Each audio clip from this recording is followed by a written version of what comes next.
राधे राधे महाराज जी। राधे राधे। महाराज जी, सबसे पहले अभी आपको जो पीएचडी की उपाधि मिली, मैं उसके लिए आपको बहुत बहुत बधाई देता हूँ। धन्यवाद। मुझे बहुत खुशी हुई देखकर। और मेरा नाम दीपक जैन है, मैं भी एक टीचर हूँ और कम्युनिकेशन टीचर हूँ मैं जी।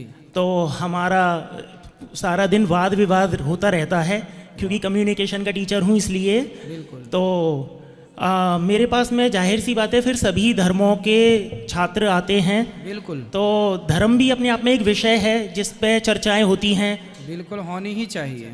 तो महाराज जी, मेरे कुछ प्रश्न हैं, एक नहीं कई हैं, कुछ हैं। तो उनमें से एक मेरा यह जानना था महाराज जी, जैसे किसी अन्य धर्म के अगर लोग हैं और वो हिंदू धर्म में अगर आते हैं तो उनको हिंदू धर्म में कौन सी जाति मिलेगी? उदाहरण के तौर पे जैसे मुसलमान या ईसाई होते हैं और कन्वर्ट हो जाते हैं, तो उनको हमारे यहाँ जाति कौन सी मिलेगी फिर? उनको वही जाति मिलेगी जिस जाति पर वो पहले उनके पूर्वज थे। तो जिस हमारे यहाँ जो मुसलमान बने हिंदू, वो पहले जो जाति पर थे वो बने। अब जिस जाति पर आप थे उस जाति से आप दूसरी जगह चले गए तो अब वापस आके अपनी ही जाति में स्थापित हो जाइए, जहाँ से गए थे वहीं आइए। तो इसका पता कैसे चलेगा, क्योंकि उनको तो नहीं पता होगा उस जाति का इतना पुराना। हाँ, ये बात आपकी ठीक है कि यदि किसी को पता ना हो तो फिर कौन सी जाति अपनाई जाए। हाँ। तो वो जाति का विश्लेषण बाद में हो जाएगा। पहले जो आने वाले हैं उनको लाया जाए, और जो लाने वाले आचार चरण हैं या जो भी हैं, हाँ। वो ही एक विचार कर लें कि ये किस योग्य है। हाँ। तो जिस योग्य वो हो उसे उसमें भेज दिया जाए। तो उसमें योग्यता के आधार पे जाति को मानेंगे, फिर जन्म के आधार पे नहीं मानेंगे? ना ना, वहाँ पर जो डिसाइड होगा, देखिए मूल तो देखिए जो है सनातन वो तो है। हाँ।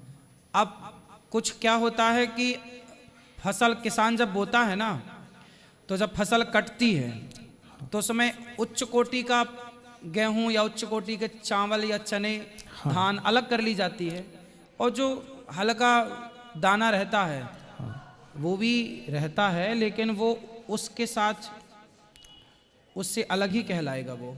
तो आप सनातन सबसे श्रेष्ठ है। यदि आप सनातन धर्म वाले हैं तो आप सनातनी हैं तो श्रेष्ठ हैं। अब यदि आप गए हैं और वापस आए हैं तो फिर जो यहाँ की व्यवस्था है उस व्यवस्था का पालन तो करना ही पड़ेगा। सही है ना? तो जो व्यवस्थाएं हैं वो सबके लिए हैं, और व्यवस्थाएं आप गए ही क्यों, आप परिणत ही क्यों हुए। अब देखो, फिर ऐसा होगा कि यदि कोई लड़की आई या कोई लड़का आया तो फिर उससे कोई विवाह किया हो, तो जिससे फिर विवाह होगा फिर वो वहाँ सेट हो जाएगा।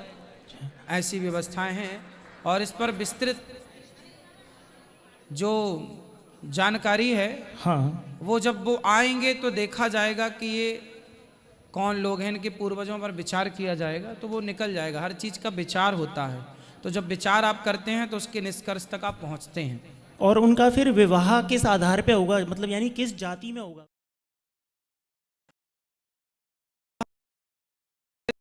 कि वो किस, उनके पूर्वज क्या थे, जाना पड़ेगा, डीप में जाना पड़ेगा, पता लगाना पड़ेगा, और फिर महाराज हमारे यहाँ एक वर्ण संक्रियता भी है ना। तो अगर फिर हिंदू में तो कोई फिर उनसे शादी ही नहीं करेगा तो उसकी मेरे हिसाब से फिर शादी नहीं हो पाएगी। तो भी वर्ण संकरी बन के रहेंगे, फिर तो शादी हो जाएगी फिर उनकी इस तरह हिसाब से? वर्ण संक्रियों के संग ही होगी। अच्छा भाई, आप ही क्यों स्वीकार करेंगे किसी को? हाँ। तो जो वर्ण संकरी हैं वो वर्ण संकरी ही विवाह करेंगे। इसीलिए हमारे हिंदू धर्म में आज तक कभी ये नहीं कहा गया कि आप हमारे धर्म में आ जाओ। हम तो ये कहते हैं आप जिस धर्म में जहाँ हो वहीं रहो, और वहीं रह के अच्छे कार्य करो, भगवान का चिंतन करो।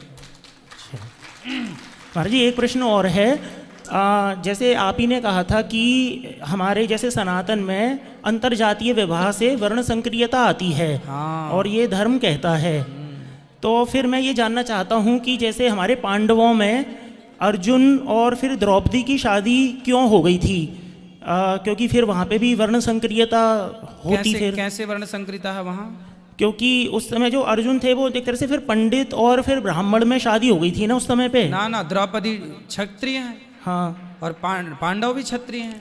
हाँ वैसे क्षत्रिय, लेकिन उस समय जब अर्जुन ने वो स्वयंवर को जीता था तो उस समय वो ब्राह्मण के वेश में थे।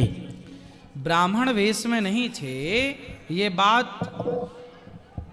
वहां पर भगवान सब जानते थे, और द्रौपदी भगवान की बहन थी। हाँ तो भगवान ने बता रखा था, इसलिए तो कर्ण भी तैयार हो गए थे कि मैं मछली की आंख में बाण मार दूंगा, पर द्रौपदी ने मना कर दिया। लेकिन आसपास जैसे इतने राजा बैठे हुए थे उनको नहीं पता था कि ये ब्राह्मण नहीं है, तो वो फिर वहाँ पे ऑब्जेक्ट करते ना, अगर ऐसा होता तो शायद। देखो, द्रौपदी कोई सामान्य स्त्री नहीं थी, सामान्य स्त्री से तुलना ना की जाए, अग्नि से प्रकट हैं वो। हाँ तो उनकी दृष्टि से तो कोई नहीं बच सकता कि कौन क्या है कौन क्या नहीं है। हाँ तो उनका चयन था, और अर्जुन उस समय क्षत्रिय ही थे और द्रौपदी भी क्षत्रिय थे, द्रुपद राजा क्षत्रिय थे, तो उनका संयोग हुआ, विवाह हुआ, उसमें कोई दिक्कत नहीं। नहीं, सच्चाई तो यही है, वो क्षत्रिय थे। हाँ। लेकिन अगर ये एक ऑब्जेक्शनेबल बात होती तो वहाँ पे विरोध हो जाता इस बात का, क्योंकि ये अगर धर्म संकट है और वर्ण संक्रियता है तो दूसरे राजा ये अपोज करते कि ये भाग ले ही क्यों रहा है स्वयंवर में, जैसे कर्ण का भी किया द्रौपदी ने उस समय पे। भाई कर्ण भी तो वहां थे ही ना। हाँ। कर्ण थे, इसमें से किसी को ऑब्जेक्शन नहीं था। हाँ। तो फिर अर्जुन के होने से किसी को ऑब्जेक्शन क्यों होगा? खुद कर्ण को ही होना चाहिए था कि ये ब्राह्मण होकर के ये भाग ले ही क्यों रहे हैं, क्योंकि कर्ण को भी नहीं पता था कि ये अर्जुन है।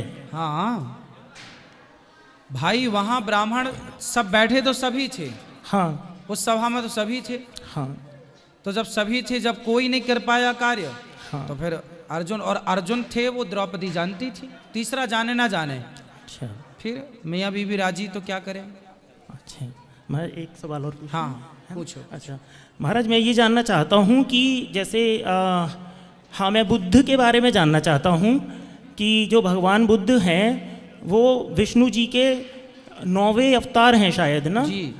तो क्या ये सच है कि वो वाकई में उनके अवतार हैं, क्योंकि वो वेदों के विरोधी थे, और अगर वो भगवान थे तो वेदों के विरोधी क्यों थे? देखो, भगवान 21वें अवतार हैं, बुद्धावतार, 9वें नहीं। 10 अवतार में 9वें नंबर पे आते हैं। हाँ। और टोटल जब 24 अवतार करेंगे तो उसमें 21वें नंबर पर बुद्धावतार हैं भागवत जी के अनुसार। अच्छा तो जो बुद्ध भगवान हैं वो वेदों के विरोधी नहीं थे। जो बौद्ध हुए हैं हाँ। वो वेदों का विरोध किए। अच्छा, बुद्ध भगवान ने क्या किया उस समय? वेद, जैसे आज क्या होता है कि आप कई देश के कोने में, भारत के कोने में जाएंगे तो वहाँ क्या देखेंगे, कुछ लोग मंदिरों पर बकरे की बलि चढ़ाते हैं। हाँ देवी और देवताओं के नाम पर। आप ही बताइए, क्या बकरे की बलि चढ़ाना गलत है? सही है? गलत है। गलत है। ऐसे इसी अज्ञानवश, अब जो मंदिर में बकरे की बलि चढ़ाना ये सब गलत है। उसी तरह पहले यज्ञ जब होता था ना तो सैकड़ों बलि चढ़ा देते थे, भैंसे की, बकरे की और ना जाने क्या। तो बुद्ध भगवान ने देखा कि भाई ये तो गलत है। तो उनसे पूछा, क्यों भाई आप ये सब क्यों कर रहे हो? उन्होंने कहा, भाई हमारे वेद में लिखा है। तो बुद्ध भगवान ने कहा, वैसे बुद्ध भगवान, मैं जानता हूं कि वेद में ऐसा कहीं नहीं लिखा। तो भगवान ने बोल दिया कि यदि तुम्हारे वेद में ऐसा लिखा है हत्या करना, तो मैं नहीं मानता तुम्हारे वेद। ये बात इसलिए कही गई ताकि वो लोग उस गलत काम से बचें। फिर बाद में उनके अनुयायियों ने मान लिया कि अरे हमारे गुरुजी तो वेदों को नहीं मानते, चलो अपन भी नहीं मानते। तो बाद में वो परंपरा बन गई। बुद्ध भगवान वेदों को नहीं मानते थे ऐसा नहीं है, वो वेदों को मानते थे, पर समाज। अब जैसे आप किसी मंदिर में जाएं और वहां बकरे की बलि बलि बलि चढ़े, तो आप क्या कहेंगे, भाई ऐसे देवता को मैं नहीं मानता। तो आप तो ये बात इसलिए कहेंगे ना ताकि ये हत्या बंद हो जाए। और महाराज एक इसमें बुद्ध जी के बारे में, जैसे हमारे श्रीमद् वाल्मीकि रामायण में ये लिखा गया है कि जो बुद्ध हैं वो चोर हैं। ना ना ना, वो देखो फिर बहुत नाम होते हैं। अब राम नाम के आपको लाखों लोग मिल जाएंगे भारत में। इनका भी नाम राम है, इनका भी नाम राम है। तो अब राम तो भगवान राम है, फिर उसके बाद बहुत राम हुए। उनमें बिल्कुल ऐसे लिखा है, तथागत बुद्ध जो हैं वेद विरोधी, तो वो चोर हैं। इस तरह से। ऐसा नहीं। तो फिर मुझे लगा कि एक तरफ हमारा धर्म कहता चोर है कि तो वो देखो अवतार हैं। भगवान श्री कृष्ण को भी चोर कहते हैं, चित्त चोर नाम है उनके, चोर होने से तो किसी को ऑब्जेक्शन नहीं है। तो भगवान तो चोर है ही, पर वो चित्त की चोरी करते हैं, भगवान भक्त के मन को चुराते हैं। हमारा एक आखिरी प्रश्न और है मेरा, जैसे हमारा धर्म सनातन है और सबसे पुराना है, सर्वश्रेष्ठ भी है, तो इस बात पे मेरा आर्ग्यूमेंट भी होता है, तो मैं तो इसी का पक्ष लेता हूँ, जाहिर सी बात है। तो फिर एक प्रश्न होता है कि सनातन और सबसे पुराना होने के बावजूद भी हम लोग मतलब संख्या में इतने मतलब कम क्यों रह गए? अगर वैश्विक तौर पे देखा जाए तो फिर जैसे सबसे पहले क्रिश्चियंस की संख्या आती है, फिर इस मुसलमानों की आती है, फिर हमारा जैसे तीसरे या चौथे नंबर पे इस तरह से आता है, तो अब ये पहले पे होना चाहिए था, तो ऐसा क्यों नहीं? अच्छा बताओ, जंगल में गीदड़ ज़्यादा होते हैं कि शेर ज़्यादा होते हैं? बताओ। तो शेर तो कम ही होते हैं, तो जो कम होंगे वो शेर हैं, जो ज़्यादा होंगे वो गीदड़ हैं। तो कम ठीक है ना, ज़्यादा बढ़ा के क्या करोगे भाई? सब सनातनी था, पूरा पूरा भारत से उत्तर से दक्षिण, पूरब से पश्चिम, सब सनातनी था। बाद में कन्वर्जेशन इतना हुआ, इतना, अब हमारा देश 700 साल तक लगभग गुलाम था, कुछ अंग्रेजों के हाथ, कुछ मुगलों के हाथ से टोटल। अब इतने वर्ष तक आप गुलामी करेंगे और इतने तलवार की नोक पर आपको गर्दन पर रख के कहा जाएगा कि धर्म। आज जितने भी लोग हैं, जिन सबसे पहला जो प्रश्न आपने किया वो मैंने इसलिए बोला कि आप वापसी आइए, क्योंकि पूरा पहले सनातन था, बाद में कन्वर्ट होते होते होते हुआ क्या, मैं इसकी गहराई पर आपको ले जाके बात समाप्त कर दूं। हमारे पूरी दुनिया में एक ही देश, केवल भारत, पूरब से इस धरती पर जहां जिसका पांव रखा, ना कोई लंदन, ना कोई अमेरिका, ना कोई फ्रांस, ना कोई जर्मनी, ना कोई जापान, कोई नहीं था। पूरब से पश्चिम, उत्तर से दक्षिण, जहां आपका पांव रुक जाए, मतलब जम जाए, जहां पांव रखने की जमीन है, वो सारी धरती भारत की थी। केवल तिब्बत और चाइना आधा, और बांग्लादेश और भूटान और नेपाल ही नहीं, पूरी धरती भारत की थी। बाद में क्या हुआ कि जाना आना हुआ नहीं सब जगह। हुआ क्या कि हमारे देश में जो राजा थे, उन्होंने क्या किया कि जो आदमी गलत हुआ करता था, जैसे किसी ने किसी के साथ अत्याचार किया, गलत कर लिया, तो उनको देश निकाला देते थे। तो उनको बोलते थे जाओ, देश निकाला मतलब समुद्र के पार जाओ।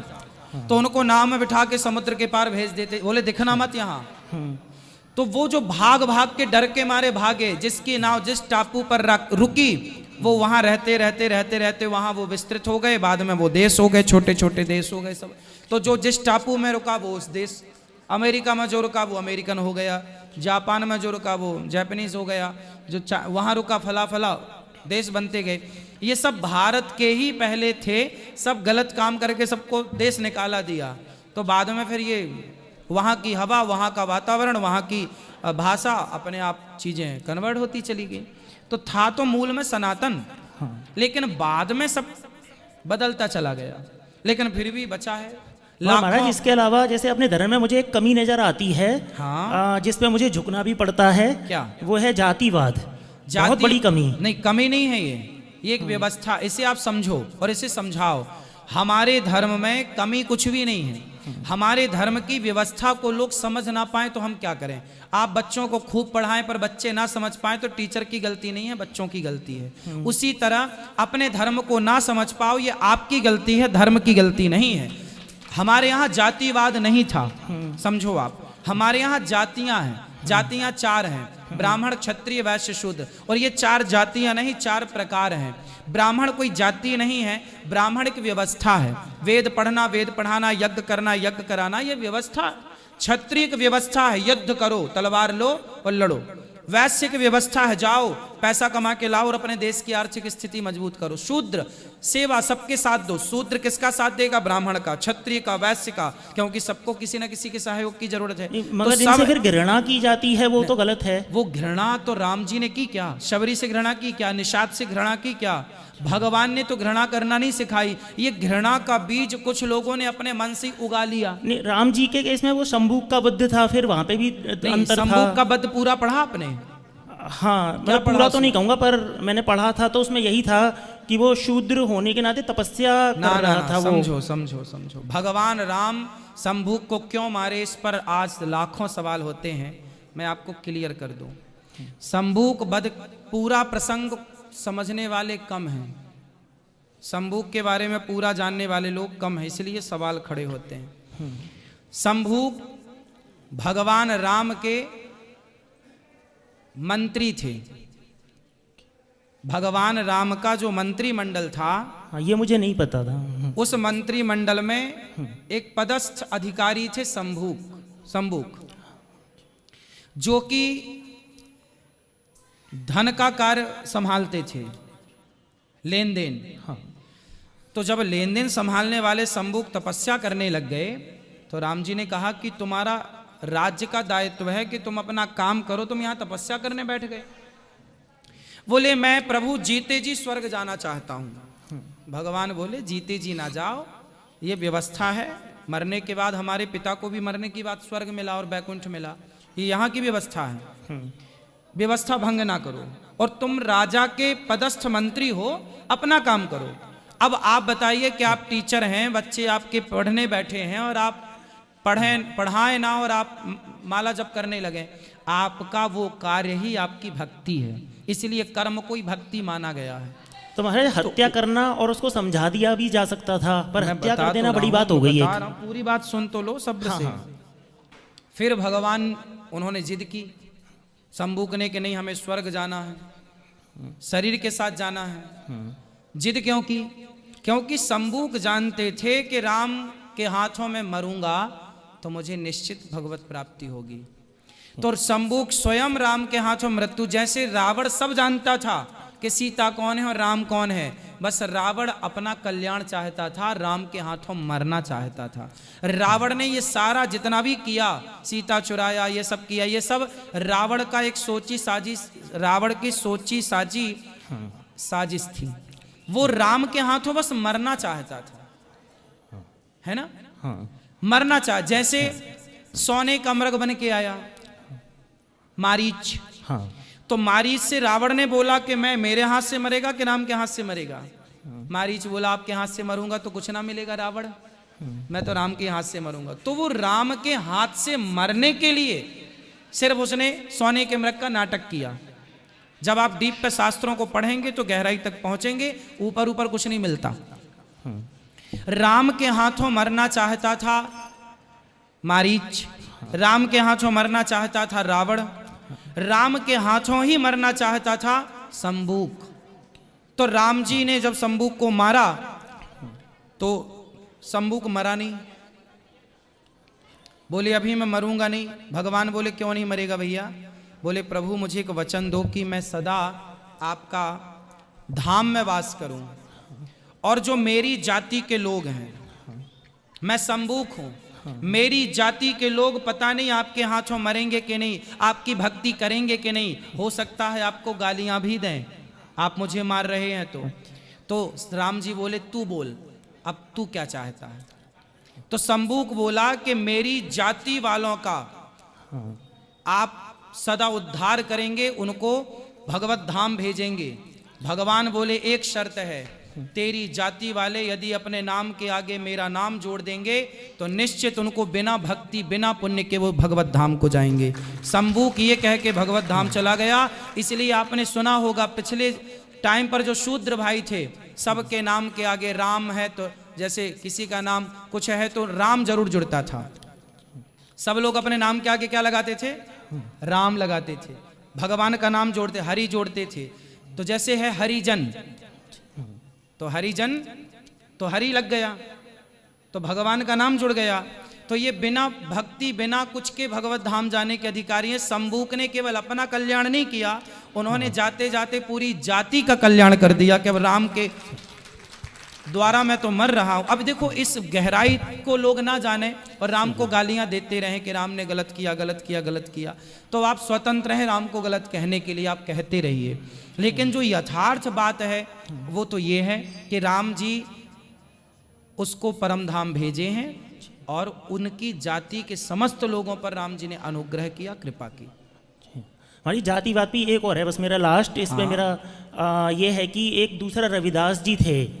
तो हमसे ये प्रश्न होता है कि अगर जातिवाद नहीं है, ये तो मेरा क्लियर हो गया राम जी वाला, तो ये रविदास जी थे, तो उनको जातिवादी की सजा ही मिली थी, जिसकी वजह से वो रविदास जी अगले जन्म में बने, वो आपको पता ही होगा। तो अर्थात आपको पता ही है वो कहानी कथाओं में भी सुनाई जाती है।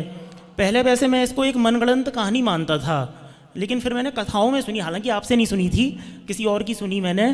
तो मैंने कहा फिर तो कुछ तो फिर इसमें ये कहानी ऐसी है, मैं सच माने तो भी जातिवाद होता है और इसको मैं झूठ मानूं तो भी, क्योंकि उनको इस बात की सज़ा मिली थी कि उन्होंने पिछले जन्म में एक चरमकार का खाने का सामान भोग में मिला दिया था।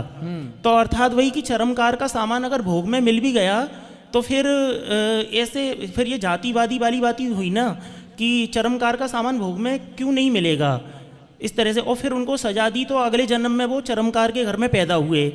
तो फिर वो बताते हैं कि उन्होंने अपनी माता का दूध नहीं पिया था। ठीक है। तो एक माँ बेटे में भी जाति तो नहीं होनी चाहिए, तो फिर उन्होंने अपनी माँ का दूध जो है क्यों नहीं पिया, इसलिए कि वो चरमकार हैं। तो माँ बेटे में भी जाति की बात आ गई यहाँ पे, जो मुझे सुन के अच्छा नहीं लगा। रामानंदाचार्य जी ने आकर के बोला था ना कि पी लो दूध, तो बाद में पिया था ना। हाँ, जब उन्होंने बोला, हाँ, मगर पहले मना। बात ये नहीं थी, बात ये थी कि जब तक गुरुजी आकर आज्ञा नहीं देंगे तब तक मैं दूध नहीं पीऊंगा, ये बात थी कि गुरुजी आकर जब तक आज्ञा नहीं देंगे तब तक मैं दूध नहीं पीऊंगा। तब तक अपनी माँ का दूध नहीं पिया था उन्होंने, जब तक रामानंदाचार्य जी ने आकर के नहीं बोला कि बेटा दूध पी लो। हाँ, तो जब रामानंदाचार्य जी ने आकर बोला तब भक्त रैदास जी ने माँ का दूध पिया। हाँ, ये मुझे पता है, लेकिन उसके पहले ये प्रश्न उठता है कि नहीं जो पिया तो वो ऐसा क्यों किया कि मैं नहीं पीऊंगा। भाई गुरु आज्ञा चाहते थे ना वो, क्योंकि पक्के चेला थे हाँ, भगवान के, हाँ, रामानंदाचार्य जी के। Yes. तो वो चाहते थे कि मुझे दंड मिला है इस योनि में, हाँ, तो गुरु की आज्ञा मिले और गुरु का दर्शन। इसलिए रामानंदाचार्य जी ने जिस दिन वो पैदा हुए थे, अब आप लोग कहते हैं ना कि गुरु मंत्र कब लेना चाहिए, तो रविदास जी, संत रैदास जी जिस दिन पैदा हुए उसी दिन उन्हें गुरु मंत्र दिया गया था। पैदा हो तब उन्होंने दूध पिया। मगर महाराज जी वो सवाल का जवाब नहीं लगी, दंड मिला ही क्यों, वो जो कारण दंड है नहीं था। हाँ, दंड तो देखो हम मनुष्य शरीर पाए, ये भी किसी ना किसी पाप का दंड है। हाँ, तो दंड तो मानव शरीर ही है, मोक्ष पा लेना आनंद है, लेकिन मानव शरीर किसी ना किसी पाप से मिलता है। हाँ, आपने कोई पाप पुण्य किया होगा, इसका मिश्रित ये मानव का चूल्हा है। हाँ, तो ये पाप तो हम सब पाप से ही मानव शरीर मिलता है, हाँ, पुण्य से क्यों मिलेगा। तो लेकिन वो दंड में फिर वो जातिवाद तो छुपा हुआ है, तो वो कारण बहुत जायज नहीं हुआ। समझो, जातिवाद शब्द का प्रयोग आप करके ही आप व्यवस्था बिगाड़ना चाहते हैं। जातिवाद शब्द का प्रयोग आप क्यों करते हैं? व्यवस्थाएं आप लोगों ने बिगाड़ी हैं, ये बोल बोल के जातिवाद। जातिवाद कहाँ लिखा भागवत जी में या ग्रंथों बताओ, एक जगह लिखा बता दो कि तो हम जीवन भर आपकी सेवा करेंगे। हाँ, जातिवाद कहीं नहीं लिखा, ये नेताओं ने प्रकट किया है। जातिवाद ये नेताओं की देन है। हमारे धर्म वेद पुराण में कहीं लिखा पाया आपने जातिवाद, तो मुझे दिखाओ। आज तक कहीं जातिवाद शब्द लिखा बताया आपने? कहाँ लिखा है? ये जातिवाद आप लोग खुद घुसा रहे हैं, तो हम क्या करें? ये सब आप लोगों की देन है, जो कचरा आप लोगों के दिमाग में है ये सब उसी की उपज है। जातिवाद हमारे वेदों में कहीं हो, पुराणों में कहीं हो, तो आप लिखा बता दो हमें। जातिवाद नहीं है, जातियां हैं। देखो जाति अलग है, जाति मैंने बोला एक व्यवस्था है। जो जूते का काम करे उसे मोची बोल दिया गया, लोहार लोहे का काम करे लोहार बोल दिया गया। तो ये काम के अकॉर्डिंग जातियां बनाई गई। तो जातियां काम से बना दी गई। आपका ये काम है, आपने ये जाति हो गई। आपका ये काम है, आपकी ये जुलाहा है। हाँ, जो इसका काम करे वो जुलाहा है ना। जो लकड़ी का काम करे उसे बढ़ई बोल दिया गया। क्या बोलते हैं? हाँ, कारपेंटर बढ़ई। कारपेंटर हाँ, बढ़ई बोलते हैं। हाँ, तो जो लकड़ी का काम करे वो कारपेंटर बढ़ई हो गया। तो ऐसे काम के हिसाब से जातियां हो गई। जातियां मुख्य 4 हैं। ब्राह्मण जातियां नहीं है, ये प्रकार हैं, ये व्यवस्था है। फिर हम बार बार कह रहे हैं, देखो आप अपनी बेटी का विवाह करते हो ना, तो व्यवस्था, किसी को टेंट की व्यवस्था, किसी को खाने की व्यवस्था, किसी को अतिथियों की व्यवस्था, भाई आए तो तुम आओ भगत करना। उसी तरह इतनी बड़ी व्यवस्था है दुनिया की, तो कौन व्यवस्था संभालेगा? ब्राह्मण। ब्राह्मण क्या करेगा? आप सबके बच्चों को पढ़ाने की जिम्मेदारी ब्राह्मणों की थी। पहले के जमाने में भगवान राम पढ़ने गए वशिष्ठ जी के यहाँ, कृष्ण जी पढ़ने गए सांदीपनी जी के यहाँ। कितना भी बड़ा राजा हो और कितना भी बड़ा गरीब हो, सबके बच्चे एक ही गुरुकुल में पढ़ते थे। यह व्यवस्था हमारे यहाँ थी। पहले हमारे यहाँ क्या था? गुरुकुल। फिर क्या हुआ? गुरुकुल को नष्ट किया गया। क्या किया गया? नष्ट किया गया। सारे गुरुकुल परंपरा नष्ट की गई। हमारे यहाँ गुरु जी जो पढ़ाते, सुदामा गरीब थे, आपने सुना होगा एक गरीब ब्राह्मण, कहानियों में क्या सुनते हैं? एक गरीब ब्राह्मण हमेशा गरीब रहा है। बोलो हाँ या ना? क्यों रहा है? क्योंकि ब्राह्मण कभी पढ़ाने का शुल्क लेता ही नहीं था, इसलिए वो गरीब रहा है। और वो निःशुल्क पढ़ा करके बच्चों को योग्य बनाता था। तो ब्राह्मण की व्यवस्था थी पढ़ाना। पहले लोग अपने बच्चों को गुरुकुल में ब्राह्मण पढ़ाता था। और ब्राह्मण का काम है पढ़ाना आपके बच्चों को। क्षत्रिय का काम है रक्षा करना, तलवार उठाओ जाओ। तो ये व्यवस्था थी साहब, जातियां नहीं थी। हमारे यहाँ किसी से नफरत नहीं थी, किसी से घृणा नहीं थी। हमारे यहाँ घृणा होती तो राम शबरी के जूठे बेर क्यों खाते, निषाद को गले क्यों लगाते? हमारे यहाँ घृणा होती तो राम जी ही घृणा करते। देखो, आप घृणा करते हो तो आपकी स्वतंत्रता है। हम आपसे नहीं सीखेंगे, ना आपसे मानेंगे, हम तो राम जी से सीखेंगे। और राम, हमारे जो बड़े आचार्य हैं ना, तो रामानंदाचार्य जी ब्राह्मण थे, पर उन्होंने मोची को भी गुरु मंत्र दिया। रैदास जी को गले लगाया कि नहीं? उनके अंदर कोई जातवाद की भावना थी? रैदास के घर गए, रैदास को गले लगाया। रैदास के गुरु रामानंदाचार्य जी हुए। कबीरदास जी जुलाहे थे, जुलाहे के गुरु जी भी रामानंदाचार्य जी थे। उनको भी गुरु मंत्र दिया, उनको भी पढ़ाया लिखाया। फिर और मीराबाई क्षत्रिय थी, और मीराबाई के गुरु रैदास जी थे, मोची थे। कहाँ जाती आ गई? जो आदर्श हमारे बड़े बुजुर्गों ने, ऋषियों ने स्थापित किया, वहां तो कहीं भी झगड़ा नहीं दिखता, वहां तो कहीं भी जातिवाद नहीं दिखती। अब आप लोग लड़े कि नहीं जी ये तो फलानी। हमारे राम जी ने जब भेद नहीं किया, हमारे आचार्यों ने भेद नहीं किया, तो हम कौन होते हैं भेदभाव करने वाले? सबको गले लगाना है। अब आप बताइए, आपके सामने ये अनिरुद्ध बैठा है, बताइए गौरी गोपाल आश्रम में वृद्ध माताएं रहती हैं। हमारी माताएं, ब्राह्मण माता भी हैं, क्षत्रिय माताएं भी हैं, वैश्य माताएं भी, शूद्र माताएं भी, आप जाके देख सकते हैं अपनी आंखों। और हम आज तक किसी भी माँ से हमने नहीं पूछा कि तुम्हारी जात क्या। हमेशा सबके चरण हमने दबाए हैं, सबके पांव में दबाता हूँ। सबको एक साथ भोजन मिलता है, सबको एक साथ एक सी व्यवस्था है। हमारे यहाँ एक सी व्यवस्था है। ब्राह्मणों की, क्षत्रियों की, वैश्यों की, शूद्रों की अलग अलग व्यवस्था नहीं है। एक ही कमरे में ब्राह्मण, क्षत्रिय, वैश्य माता रहती है, और हम सबके पांव दबाते हैं और सबकी सेवा करते हैं बराबर। हमने तो ये भेद नहीं रखा, राम जी ने तो ये भेद नहीं रखा। अब बीच में कोई रखा हो तो हम उसके ठेकेदार थोड़ी हैं। महाराज जी, एक व्यक्तिगत प्रश्न है।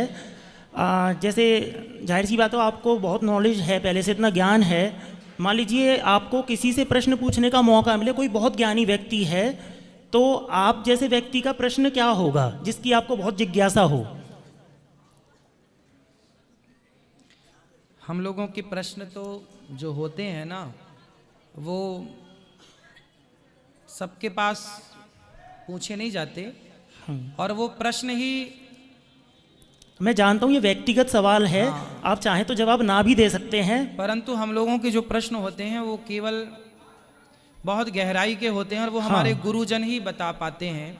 तो हम कभी गुरुजी के दर्शन करने जब जाते हैं तो वो प्रश्न हम पूछते हैं, वो गुरुजी हमारे उत्तर देते हैं। तो जो श्रेष्ठ आचार्य चरण होते हैं ना, बहुत सारे प्रश्न हैं जो हम लोग उनसे डिस्कस करते हैं। तो बहुत सारी चीज़ें हैं, जैसे शास्त्रों में, अब जैसे आप संबूक की बात किए, तो संबूक पर भी हम लोग गुरुजनों से बहुत डिस्कस कर चुके हैं पहले। बहुत सारी बातें क्या है, आप लोग केवल एक ग्रंथ पढ़ते हैं, जैसे वाल्मीकि रामायण आपने पढ़ी।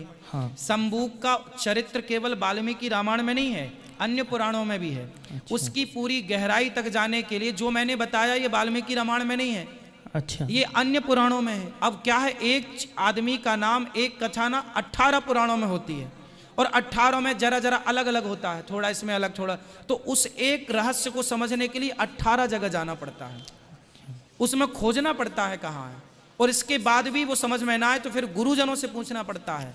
तो ये सब पूछ पाछ के सब उसको करना पड़ता है, और फिर आप जैसे भक्तों की सेवा करनी। आपको जो हमने संबूक के बारे में बता दिया सरल सहज में, उसको स्टडी करने के लिए, उसको समझने के लिए बहुत गहरे जाना पड़ता है, तब ये रहस्य। अब सब लोग क्या जानते हैं कि राम जी ने मार दिया, उसके पीछे का रहस्य नहीं जानते कि क्यों मारा। आप लोगों ने आज पहली बार सुना होगा कि वो राम जी का मंत्रिमंडल में सरकारी सदस्य था, पहला। दूसरा, संबूक अपना काम छोड़ के वो बैठा था जप करने के लिए, जीते जी स्वर्ग जाना चाहता था, पॉसिबल नहीं था। भगवान ने भेजा कि भाई जाना तो है पर ऐसे नहीं, ऐसे जाना, अब जाओ। उसने अपने पूरी जाति का कल्याण किया। ये सब बातें लिखी हैं अन्य जगह के, कोई जाति उनके नाम भगवान का नाम जोड़ ले तो उद्धार हो जाता है। तो सब कुछ है, लेकिन अब उस डीप तक जाए कौन, पढ़े कौन, समझना पड़ता है। तो हम लोगों के जो बहुत सारे उलझे हुए चरित्र हैं ना, उन पर डिस्कस होता है, जैसे शंभू पर भी डिस्कस हुआ। ठीक महाराज जी, यही मैं जानना चाहता था। बहुत बहुत धन्यवाद। और महाराज जी ये कहना चाहता हूँ, आप मतलब मुझे आप में ये बात बहुत अच्छी लगती है, जब आप जवाब देते हैं तो जो धैर्य होता है आपका, और मान लीजिए कोई आर्ग्यूमेंट भी करता है तो उसके बाद भी आपका जो पेशेंस है वो मुझे बहुत, क्योंकि मैं भी टीचर हूँ तो हमसे भी बहुत सवाल होते हैं, और मैं जानता हूँ कि अगर किसी में पेशेंस नहीं है तो वो अच्छा टीचर बन ही नहीं सकता। बिल्कुल, बिल्कुल। तो गुरुजी आपका ये बहुत बड़ा गुण है